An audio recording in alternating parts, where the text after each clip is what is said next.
महाराष्ट्रातील number 1 TV channel आवाज TV, आवाज आपल्या सर्वांचा। छत्रपती शिवाजी महाराज की जय। आवाज कुणाचा? हिंदू अमरधाम असलेल्या ओट्यांची अशी दयनीय परिस्थिती गेल्या 7 वर्षापासून असून कोणीही नगरसेवक लोकप्रतिनिधी लक्ष देत नसल्यामुळे लाख रुपये 6 महिन्यापूर्वी मंजूर करून काम न करणाऱ्या भारतीय जनता पक्षाचा या भ्रष्टाचारी अधिकारी पाठीशी घालणारे या सरकारचा या भ्रष्टाचारी ठेकेदार धुळेकर नागरिकांनो, मे महिन्यामध्ये शिवसेना उद्धव बाळासाहेब ठाकरे पक्षातर्फे स्मशानभूमीच्या दुरावस्थेबद्दल आंदोलन करण्यात आलं होतं। त्यानंतर सत्ताधारी पक्षाच्या लोकांनी उद्घाटन करून मूलभूत सुविधा अंतर्गत 50 लाख रुपये मंजूर केले होते, परंतु जून महिन्यामध्ये 50 लाख मंजूर झाले। 8 डिसेंबर महिना येऊन गेला आणि गेले 6 ते 7 महिने झाले, अजूनपर्यंत सुद्धा स्मशानभूमीचं काम चालू नाही झालं।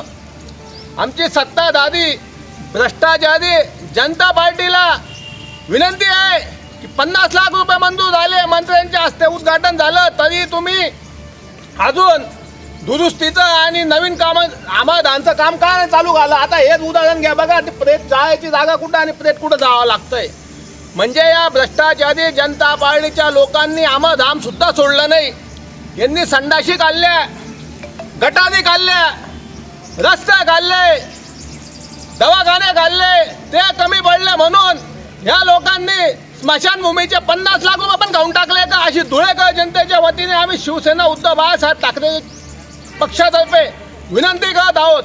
तुम्ही जे मूलभूत निधी अंतर्गत 50 लाख रुपये मंजूर केले ना, त्याचं काम केव्हा करणार? अशी आमची सत्ताधारी पक्षाला व आयुक्त साहेबांना विनंती। आयुक्त साहेब, तुम्ही नवीन आहात, चांगले आहात, तुम्हाला आम्ही शिवसेना उद्धव बाळासाहेब ठाकरे पक्षातर्फे विनंती करतो की 50 लाखाचं काम लवकरात लवकर चालू करा, अन्यथा शिवसेना उद्धव बाळासाहेब ठाकरे पक्षातर्फे तुमच्या आयुक्तांच्या विरोधात आणि भ्रष्टाचारी जनता पार्टीच्या विरोधात तीव्र स्वरूपात आंदोलन करण्यात येईल।